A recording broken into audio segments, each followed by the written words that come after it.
ก็จะให้ผลในประวัติการเช่นเกิดเป็นมนุษย์แล้วก็ได้ประสบพบเจอกับสิ่งที่เราไม่ปรารถนาอย่างนี้เป็นไม่ครบองค์กรรมบทหรือบางทีก็อาจจะได้รับผลที่เบาบางนะครับไม่หนักหนาเท่าไหร่นั่นก็เป็นเรื่องของผลที่จะได้รับนะครับในพบปัจจุบันนี้ก็ได้รับในกรณีที่ว่าถ้าเราไม่ประพฤติปฏิบัติศีลเนี่ยเราก็จะถูกคอรหานินทานะผู้คนทั้งหลายก็จะกล่าวติเตียนเราได้นะทำให้เราเนี่ยไม่องอาจในการเข้าสังคมนะนี่ก็เป็นผลแต่เราจะศึกษาในรายละเอียดของศีลนะครับวันนี้ก็มีผู้ร่วมรายการนะครับอาจารย์กันดาท่านก็มาช่วยสาธยายนะครับก่อนอื่นเราก็จะเรียนเชิญอาจารย์กันดาช่วยสาธยายในเรื่องของจุลศีลข้อที่1ถึงข้อที่3ก่อนนะครับเชิญครับกราบนมัสการพระเถรานุเถระและก็สวัสดีท่านผู้ฟังทางบ้านนะคะวันนี้ดิฉันจะมาสาธยายสามัญญผลสูตรที่2เกี่ยวกับจุลศีลค่ะมหาบพิตรอย่างไรภิกษุจึงชื่อว่าเป็นผู้ถึงพร้อมด้วยศีล 1. ภิกษุในธรรมวินัยนี้ละการฆ่าสัตว์เว้นขาดจากการฆ่าสัตว์วางไม้วางมีดมีความละอายมีความเอ็นดูมีความกรุณาหวังประโยชน์แก่สัตว์ทั้งหลายทั้งปวงแม้ข้อนี้ก็เป็นศีลของเธอประการหนึ่ง 2. เธอละการลักทรัพย์เว้นขาดจากการลักทรัพย์รับแต่ของที่เขาให้ต้องการแต่ของที่เขาให้ไม่ประพฤติตนเป็นขโมยเป็นผู้สะอาดอยู่แม้ข้อนี้ก็เป็นศีลของเธอประการหนึ่ง 3. เธอละกรรมเป็นข้าศึกแก่พรหมจรรย์ประพฤติพรหมจรรย์ประพฤติห่างไกลเว้นขาดจากเมถุนอันเป็นเรื่องของชาวบ้านแม้ข้อนี้ก็เป็นศีลของเธอประการหนึ่งครับอันนี้ก็เป็นถ้าเรา ดูจากรายละเอียดของศีลเนี่ยเราก็จะเห็นได้ว่าศีล3ข้อนี้ก็คือศีล5นั่นเองนะครับศีล5ข้อที่1ก็คือไม่ฆ่าสัตว์ข้อที่2ก็คือไม่ถือเอาสิ่งของที่เจ้าของเขาไม่ให้ข้อที่3ก็คือไม่ประพฤติผิดในเรื่องของคู่ครองนะครับแต่ในที่นี้เนี่ยท่านจะพูดถึงในเรื่องของพรหมจรรย์นะครับพรหมจรรย์เพราะว่าเป็นพระภิกษุนะครับเป็นพระภิกษุก็พูดถึงพรหมจรรย์เพราะก้าวล่วงจากความเป็นการเมสุวิชฌาจารไปนะครับเพราะฉะนั้นก็จะมี3ข้อแต่การที่เราจะศึกษาให้เข้าใจเนี่ยเราก็จะดูในเรื่องขององค์กรรมบทอีกทีหนึ่งนะครับองค์กรรมบทนะครับองค์กรรมบทนะเดี๋ยวเราจะศึกษานะครับ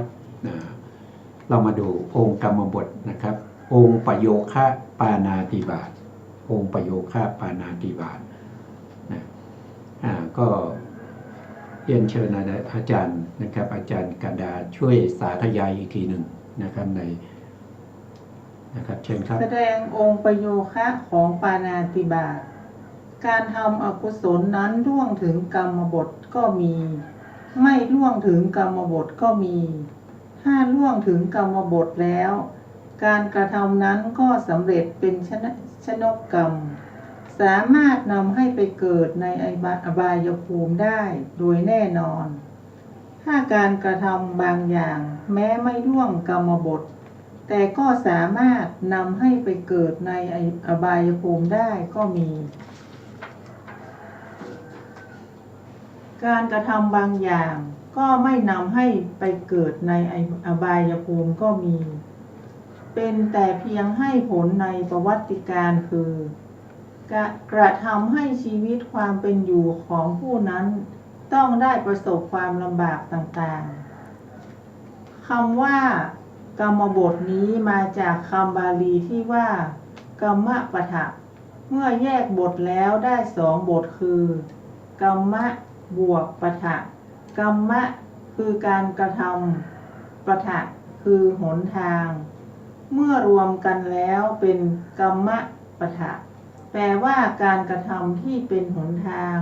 ให้ไปสู่อบายภูมิการกระทำอกุศลที่จะก้าวล่วงกรรมบทหรือไม่ก้าวล่วงนั้น ก็ต้องแล้วแต่องค์ประโยคะคือองค์ที่ประกอบในการกระทำนั้นฉะนั้นการกระทำอกุศลชนิดปาณาติบาตที่เป็นการก้าวล่วงกรรมบทนั้นต้องประกอบด้วยองค์ห้าคือ 1. ปาโนสัตว์คือสัตว์มีชีวิต 2. ปานะสัญญิตารู้ว่าสัตว์นั้นมีชีวิต 3. วัฏกะจิตตังมีจิตนำคิดจะฆ่า 4. ประโยคะคือทำความเพียรเพื่อให้ตาย 5. เตนะมรณังสัตว์นั้นตายลงด้วยความเพียรนั้น เมื่อการกระทำครบองค์ทั้งห้าดังกล่าวนี้ ก็เป็นอันว่าผู้นั้นได้ก้าวล่วงกรรมบทแล้ว แต่ถ้าการกระทำนั้นไม่ครบองค์ห้าก็ไม่สำเร็จเป็นกรรมบท ดังมีคาถาแสดงว่าปาโนจะปานะสัญญิตาคาตะจิตตัญยุจุปโกเตนะวะมรณะยะจาติปัญจิเมวัฏเหตุโย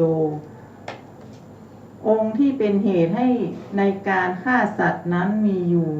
5อย่างดังนี้คือสัตว์มีชีวิตประการหนึ่งรู้ว่าสัตว์มีชีวิตประการหนึ่งมีความตั้งใจจะฆ่าประการหนึ่งทำความเพียรเพื่อให้ตายประการหนึ่งสัตว์นั้นตายลงด้วยความเพียรนั้นประการหนึ่งถ้าการกระทำของผู้นั้นครบองค์แรกครบ5องค์แรกแต่ขาดองค์ที่5คือสัตว์นั้นไม่ตายเช่นนี้การกระทำของผู้นั้นก็ไม่สำเร็จเป็นกรรมบทครับอันนี้ก็เขาเรียกว่าเป็นองค์ประโยคะนะครับบางทีก็เรียกว่าเป็นองค์กรรมบทนะครับกรรมบทครบองค์กรรมบทก็คือครบองค์ที่จะนำไปสู่อบายภูมินะอบายภูมินี้ก็จะมีอยู่ทั้งหมดอยู่4ภูมิด้วยกันนะ4ภูมิที่สามารถจะไปเกิดเนี่ยถ้าเป็นปาณาติบาตเนี่ยการฆ่าสัตว์เนี่ยถ้าว่าโดยองค์ธรรมเนี่ยก็คือตัวโทสะโทสะเป็นตัวองค์ธรรมเมื่อโทสะเป็นองค์ธรรมเนี่ยจุดมุ่งหมายของโทสะนั่นก็คือไปเกิดเป็นสัตว์นรกนะครับหรือบางครั้งเนี่ยถ้ากรรมนั้นถูกเบียดเบียนเขาเรียกว่าอุปปีละกกรรมคือตัวที่ให้ผลเป็นชนกกรรมใช่ไหมครับชนกกรรมเนี่ยกำลังจะให้ผลแต่ก็มีกุศลกรรมบางอย่างเนี่ยมาเบียดเบียนก็ทำให้การให้ผลของกรรมที่เป็นปาณาติบาตนั้นมีผลน้อยลงอย่างนี้อาจจะมาเกิดเป็นเดรัจฉานก็ได้แต่ก็ยังเกิดในอบายนะครับก็ยังเกิดเป็นเดรัจฉานหรือว่าเป็นเปรตเป็นอสุรกายแล้วก็เป็นสัตว์นรกคือสัตว์นรกเนี่ยเป็นกรรมที่ถ้าพูดโดยระดับแล้วเป็นกรรมที่มีกำลังมากกว่านะครับอกุศลที่มีกำลังมากกว่าเพราะฉะนั้นการที่เรารู้องค์กรรมบทเราก็จะรู้ว่าสิ่งที่เราทำไปเนี่ยเราจะไปเกิดในอบายหรือเปล่าจะได้ไปเกิดเป็นสัตว์นรกนะครับหรือว่าเป็นเดรัจฉานเป็นเปรตเป็นอสุรกายหรือไม่อย่างนี้แต่ถ้าเราดูกรรมที่เราทำแล้วเนี่ยถ้าไม่ครบองค์เนี่ยก็สามารถที่จะมาเกิดเป็นมนุษย์ได้แต่ตัวให้ผลนะไม่ใช่ตัว ตัวอกุศลนะไม่ใช่ตัวปาณาติบาตนะหมายความว่ากุศลธรรมเนี่ยเป็นตัวที่ให้ผลมาเกิดเป็นมนุษย์ แล้วก็ตัวที่เป็นปาณาติบาตที่เรากำลังพูดถึงเนี่ยที่เขาไม่ครบองค์เนี่ยเขาจะมาให้ผลหลังจากเราเกิดเป็นมนุษย์แล้ว เช่นอะไร ก็คือเช่นอาจจะต้องเจ็บไข้ได้ป่วยบ่อยๆนะครับหรือว่าอาจจะถูกทำร้ายนะครับแต่ไม่ถึงกับตายคือถูกทำร้ายถูกตีถูกเขาตีหัวถูกเขาชกถูกเขาทำร้ายร่างกายอะไรพวกนี้นั่นก็เป็นการให้ผลในประวัติการหลังจากเกิดแล้วแต่ตัวเกิดเนี่ยไม่ใช่ตัวปาณาติบาตนะเป็นตัวบุญนะตัวบุญที่เราเคยทำไว้นะที่เราเคยทำไว้ในอดีตเขามีโอกาสให้ผลเขามีกำลังเขาก็ให้ผลมาเป็นชนกกรรมก็ได้มาเกิดเป็นมนุษย์อย่างเงี้ยหรือบางครั้งเนี่ยเราทำบุญเช่นเราไปทอดกฐินเนี่ยเราเป็นบุญที่มีกำลังใช่ไหมครับเรากำลังจะได้เกิดมาเป็นมนุษย์ที่มีความสมบูรณ์นะครับทั้งอวัยวะร่างกายทั้งหมดแล้วก็ได้มาเกิดจะได้มาเกิดในตระกูลของเศรษฐีเกิดในตระกูลของผู้ใหญ่ผู้ที่เขามีอำนาจวาสนานะครับที่มีคนนับถือมากเนี่ยครับกำลังจะเกิดนะบุญนั้นกำลังให้ผลแต่ตัวปาณาติบาตที่เราเคยทำไว้เนี่ยอาจจะมาเบียดเบียนก็ได้นะครับมาเบียดเบียนตอนที่เราจะเกิดเป็นอุปปีและกกรรมทำให้เราข้อที่หนึ่งทำให้เราเกิดมาไม่สมประกอบอาจจะหูหนวกไปนะครับแต่ก็ยังเป็นลูกของมหาเศรษฐีอย่างเงี้ยบางทีเกิดมาอาจจะตาบอดอย่างเงี้ยนะก็ถูกเบียดเบียนด้วยอกุศลกรรมนะที่เราทำไว้เช่นปาณาติบาตเนี่ยเบียดเบียนอันนี้ก็เขาสามารถจะเบียดเบียนเราได้นะครับหรือว่าบางครั้งนี้เราเกิดมาแล้วสมบูรณ์เราเป็นมหาเศรษฐีแต่ว่าเขาเบียดเบียนทีหลังนะครับมาทำร้ายเราทีหลังอย่างนี้ก็เป็นได้นะครับในเรื่องของการให้ผลนะผลอย่างนี้เนี่ยจะเห็นได้ในพบปัจจุบันไหมก็เห็นได้นะครับอย่างเช่นนะครับผู้ที่เจ็บไข้ได้บ่อยๆนะครับพวกนี้ก็คือทำเกี่ยวกับเรื่องของการทุกข์ทรมานสัตว์ทุบตีตัดนะครับเบียดเบียนสัตว์ทำร้ายสัตว์เนี่ยเกิดมาก็มีสุขภาพที่ไม่ดี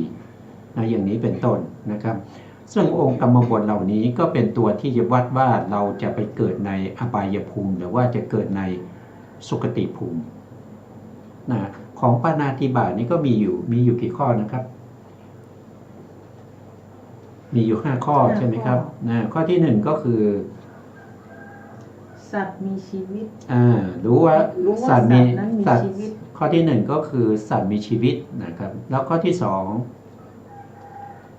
รู้ว่าสัตว์นั้นมีชีวิตก็ยังคิดจะฆ่าข้อที่2ก็คือสัตว์ข้อที่1มีชีวิต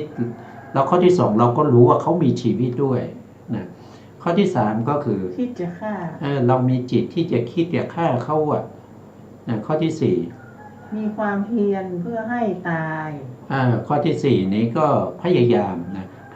ในการฆ่าข้อที่5สัตว์นั้นตายด้วยน้ำมือของเราแล้วสัตว์นั้นก็ตายลงด้วยการกระทำของเรานะครับทีนี้การฆ่าสัตว์จะให้ผลมากหรือน้อยเนี่ยก็ยังขึ้นอยู่กับข้อ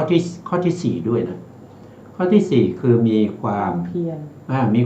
รอย่างเช่นเราฆ่ายุงเนี่ยยุงมากัดเราเนี่ยเราก็ตบเลยความเพียรมากหรือน้อยคือ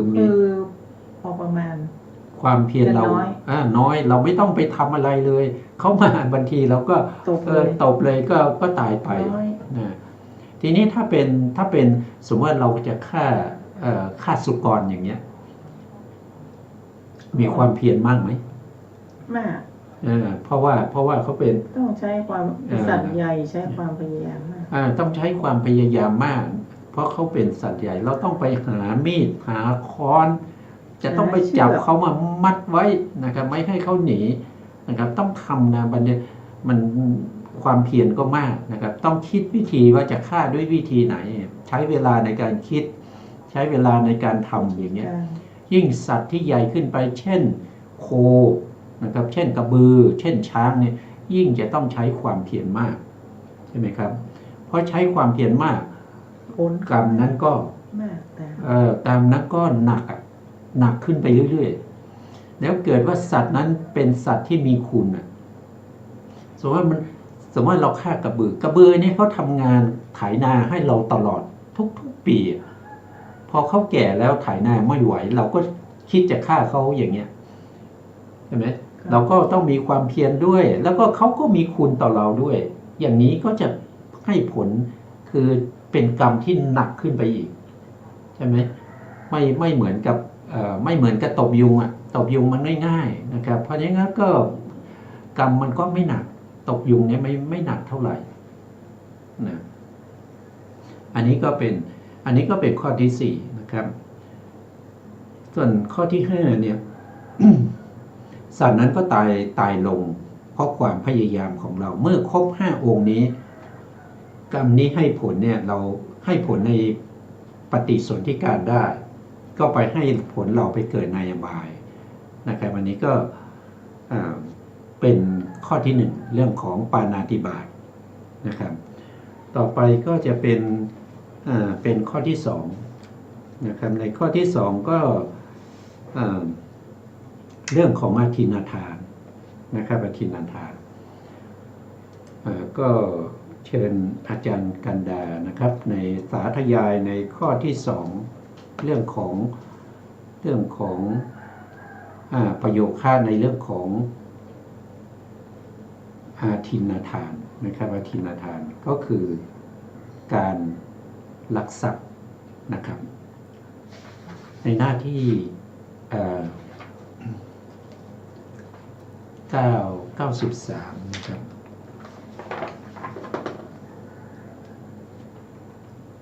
เห็นได้ยังครับอาทินนาทานคำว่าอาทินนาทานนี้เมื่อแยกบทแล้วได้3บทคือบวกทินนะบวกอาทานเป็นคำปฏิเสธทินนะ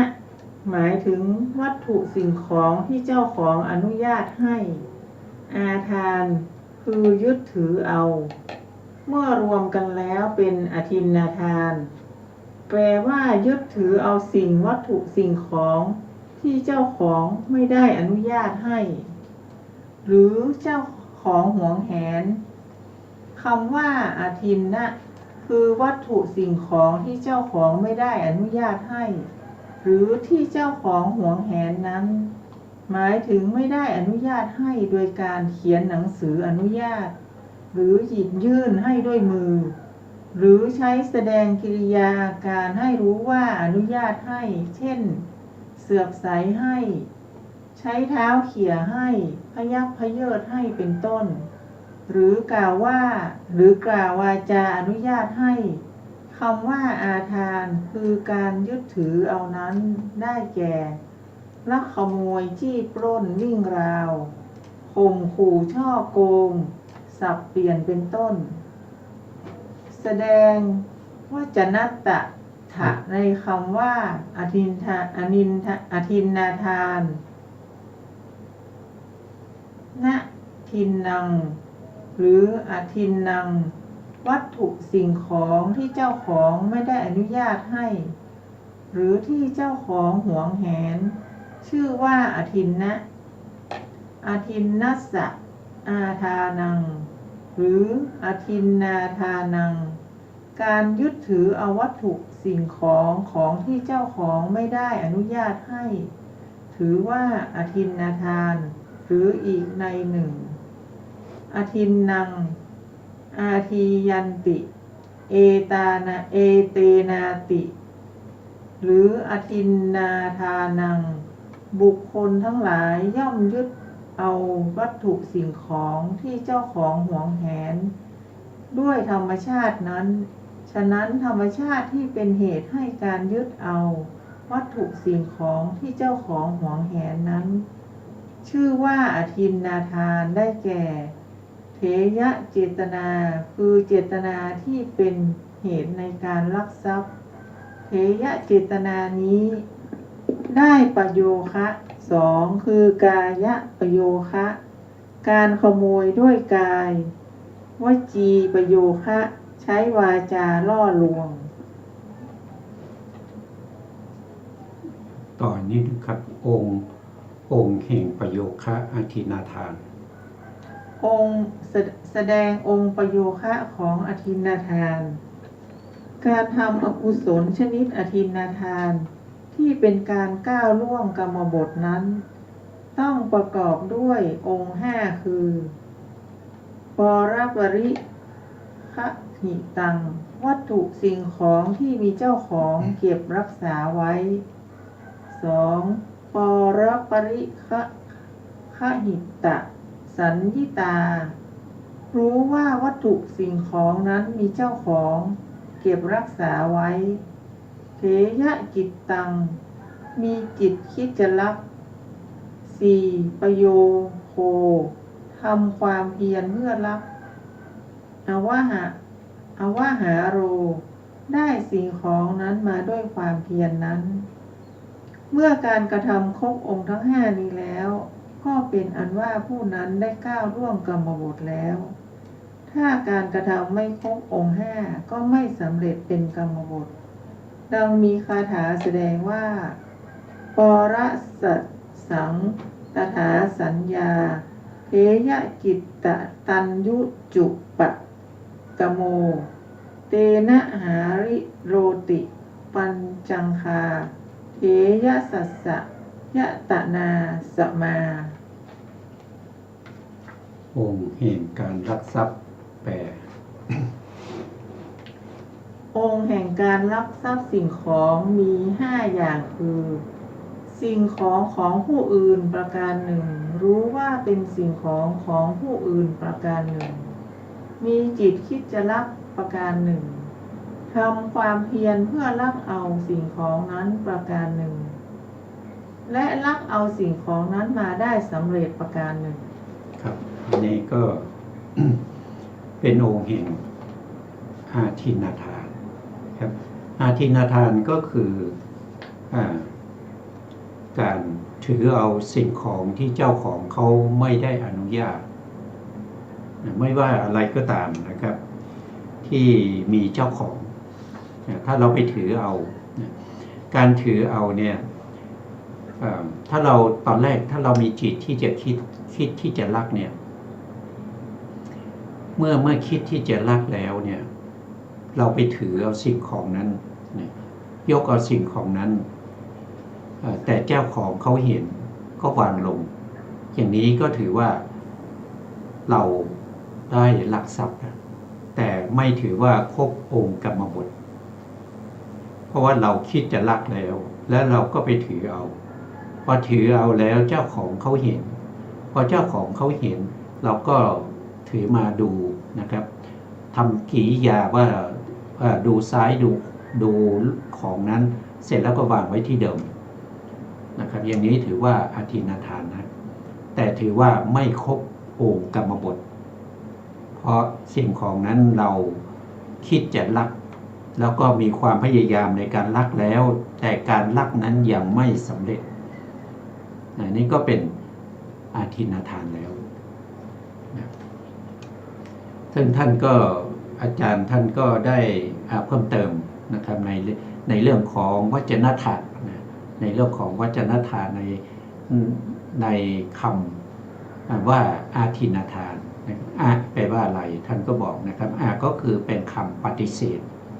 เป็นคำปฏิเสธทินนะก็คือวัตถุที่เจ้าของไม่อนุญาตอาทานะก็คือถือเอาเมื่อรวมแล้วนะครับก็เป็นอาทินนาทานก็แปลว่าวัตถุสิ่งของที่เจ้าของเขา ไม่อนุญาต ไม่อนุญาตในที่นี้ยังรู้ว่าเขาหวงแหนด้วยนะเขาหวงแหนนะลักษณะอย่างนี้เนี่ยเราก็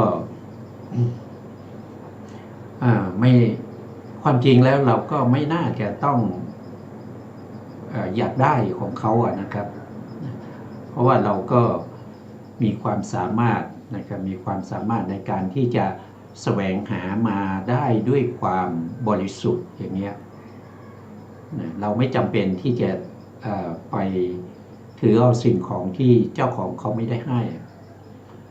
นะเพราะว่าการกระทำเหล่านี้เป็นการกระทำที่ไม่รู้นะคือมันไม่มีความรู้ไม่มีความเข้าใจก็เลยติดนิสัยมาตั้งแต่สมัยอาเนตชาติก็เห็นของใครก็ตามที่เขาวางไว้เผลอวางไว้เนี่ยก็ไปหยิบเอามาใช้โดยไม่คิดว่าคนที่เป็นเจ้าของนะเขาจะเดือดร้อนหรือไม่นะมันถ้าคิดไปแล้วถ้าเป็นของเราอะใช่ไหมถ้าเป็นของเราจะคิดยังไงของเราหายไปอย่างเงี้ยเรามีความรู้สึกยังไงนะเพราะฉะนั้นก็ว่าโดยศีลเนี่ยศีลมันก็จะเกิดบ่อยมันก็จะเกิดได้ง่ายๆเหมือนกันนะครับถ้าเราเห็นสิ่งของที่เขาวางไว้เนี่ยเห็นปุ๊บเนี่ยก็คิดถึงว่าของนี้มันเป็นศีลของเราอย่างเงี้ยศีลเราก็จะเกิดในเมื่อศีลเกิดจิตเราก็เป็นกุศลเป็นศีลใช่ไหมจิตเราก็เป็นกุศลถ้าจิตเราเป็นกุศลเนี่ยผลที่จะเป็นสามัญญผลในเรื่องของศีลเนี่ยก็จะทำให้เราเนี่ยไม่ถูกตำหนิอย่างเงี้ยนะไม่ถูกกล่าวหาไม่ถูกติเตียนนะครับสมมติว่าถ้าเราศีลไม่บริสุทธิ์เนี่ยเดินไปแล้วหยิบเอาของเขาไปเนี่ยเขาจับได้เราจะต้องถูกคอรหานินทาต้องไปติดตารางนะครับเขาไปส่งเจ้าหน้าที่ตำรวจก็ต้องไปติดตารางมีราวมีเรื่องมีราวอีกเป็นเรื่องเป็นราวอีกนะครับในเรื่องของศีลนะอันนี้ก็ว่าโดยองค์นี้มีอยู่เท่าไหร่นะครับว่าโดยองค์แห่งกรรมบทหรือองค์แห่งอธินาทานมี5 ข้อก็มีอยู่5ข้อนะครับใน5ข้อนี้มีอะไรบ้างครับวัตถุสิ่งของที่มีเจ้าของเก็บรักษาไว้อันนี้ก็ข้อที่1นะครับอันนี้ก็รู้อยู่นะพวกเราก็รู้อยู่ไม่ต้องอธิบายนะครับสิ่งของนี้มันมีหลายอย่างนะไม่ใช่จะมีเฉพาะกระเป๋าตังค์นะครับหรือว่าจะอะไรเนี่ยนะมีไปหลายอย่างนะครับไม่ว่าจะเป็นบางทีก็มีสัตว์มีชีวิตด้วยนะครับสัตว์มีชีวิตเนี่ยนะอย่างสมมติว่าเขามีสุนัขอย่างเงี้ยสุนัขเป็นที่น่ารักน่ายินดีน่าพอใจของผู้ที่พบเห็นอย่างเงี้ยบางครั้งเนี่ยเขาปล่อยสุนัขมาเขาเผลอไปนะครับเห็นสุนัขก็จับขึ้นรถนะครับขับรถหนีอย่างเงี้ยอันนี้ก็เป็นถือว่าเป็นการลักทรัพย์เหมือนกันนะไม่ว่าจะเป็นสัตว์มีชีวิตก็ได้นะครับอันนี้ก็ลักทรัพย์เหมือนกันแต่ถ้าเป็นพระภิกษุเนี่ยนะถ้ามีมูลค่าเนี่ยนะในนี้ถึงจะปาราชิกเลยนะขาดจากความเป็นพระเลยนะอันนี้สำคัญนะครับลักทรัพย์เนี่ยไม่พระภิกษุยัง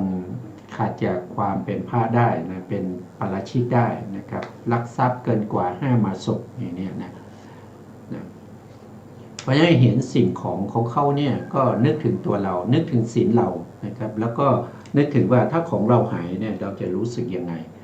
นะครับก็จะเป็นศีลนะศีลก็จะเกิดขึ้นในใจของเรา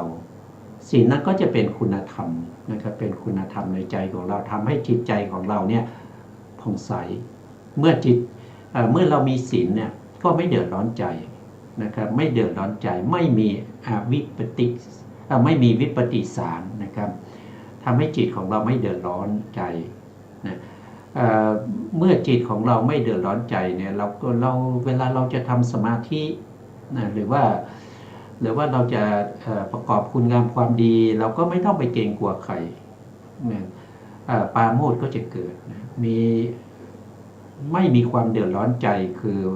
จิตเราเป็นอวิปปิสารนะครับก็มีปราโมทย์แล้วก็มีปิติมีสุขนะก็สามารถสุขก็เป็นปัจจัยให้ได้สมาธิอย่างนี้นะอันนี้ต้องรักษาด้วยนะครับต่อไปข้อที่2ก็คือรู้ว่าวัตถุสิ่งของนั้นมีเจ้าของครับอันนี้ก็แม้กระทั่งถ้าเราไม่รู้ว่าสิ่งของนี้มีเจ้าของนะครับอย่างเช่นมีใครมาลืมสิ่งของไว้เราอยู่ที่วัดยกตัวอย่างนะครับเราอยู่ที่วัดอยู่ที่วิหารอยู่ที่วิหารเนี่ยเรามีการทำบุญใช่ไหมครับมีการทำบุญพอทำบุญเสร็จแล้วอุบาสกอุบาสิกาก็กลับกันหมดนะครับแล้วก็ไม่รู้ว่าใครเอาสิ่งของมาทิ้งไว้นะครับอาจจะเป็นกระเป๋ามือถือหรือว่าเป็นอะไรเป็นมือถือนะเป็นกระเป๋าเป็นโทรศัพท์อย่างเงี้ยนะครับมีกระเป๋าตังค์อะไรพวกนี้มาลืมไว้อย่างเงี้ยเราก็ไม่รู้ว่าอันนี้มันเป็นของใครอย่างเงี้ยเราก็ไม่รู้เจ้าของเป็นใครอย่างเงี้ยอย่างนี้เราก็ต้องเก็บรักษานะครับเก็บรักษาในที่นี้ไม่ได้หมายถึงว่าเราจะเอาเป็นของเรานะคือเก็บรักษาเพื่อป้องกันว่ามีบุคคลที่3เนี่ยมาเห็นเนี่ยเขาจะหยิบไปนะครับก็เอาไปให้เจ้าหน้าที่เขานะครับหรือว่าไปให้เจ้าอาวาสนะครับว่าสิ่งของนี้ไม่รู้ของใครนะมาวางไว้ตรงนี้ให้ประกาศหาเจ้าของอย่างนี้เป็นต้นนะครับไม่ใช่ว่าเห็นสิ่งของแล้วก็ทำเฉยเดินผ่านไปเพราะว่าเห็นว่าสิ่งนั้นมันจะกลายเป็นอาทินนาทานของเรานะอย่างนี้ก็ไม่ถูกนะครับคือต้องเมื่อถึงสิ่งของนั้นมันต้องมีเจ้าของแน่นะครับแต่เขาลืมไว้นะครับเราก็เก็บรักษาไว้ให้เขาอย่างเงี้ยในสมัยพุทธกาลก็มีนะครับสมัยพุทธกาลเนี่ยนางวิสาขานะครับซึ่งเป็นมหาอุบาสกอุบาสิกามหาอุบาสิกาเนี่ยท่านก็ลืมนะครับเครื่องประดับของท่านนะครับไว้ที่วัดนะไว้ที่วัดแล้วทีนี้พระอานนท์ก็ไปเห็นนะพระอานนท์ไปเห็นเนี่ยก็ไม่รู้เป็นของใครนะครับก็เก็บรักษาไว้นะครับให้เขาประกาศหาเจ้าของอย่างเนี้ยนะครับทีนี้นางวิสาขาก็กลับไปถึงที่บ้านนะครับก็ลืมเครื่องประดับลืมเครื่องประดับไว้ที่วัดก็เลยให้ค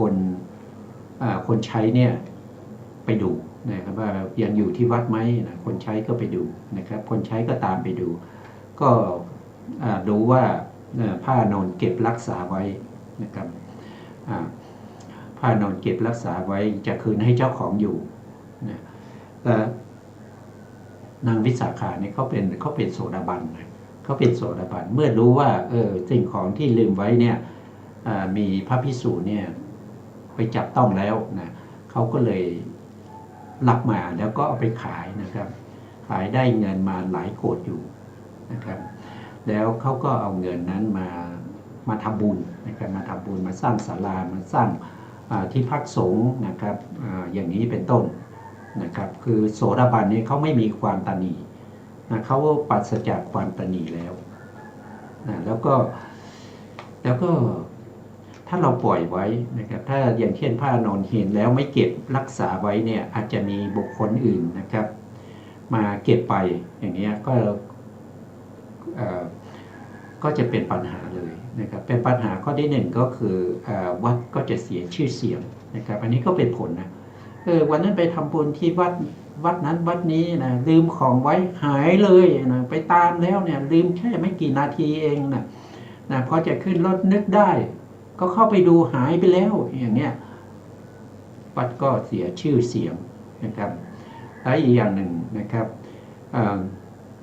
เมื่อวัด เสียชื่อเสียงเนี่ยก็จะทำให้บุคคลอื่นๆเนี่ยเขาก็ไม่กล้ามาทำบุญนะเขาก็ไม่กล้ามาทำบุญนะข้อที่สองก็คือจะมีปัญหากับไอ้คนที่ลักทรัพย์ไปอ่ะ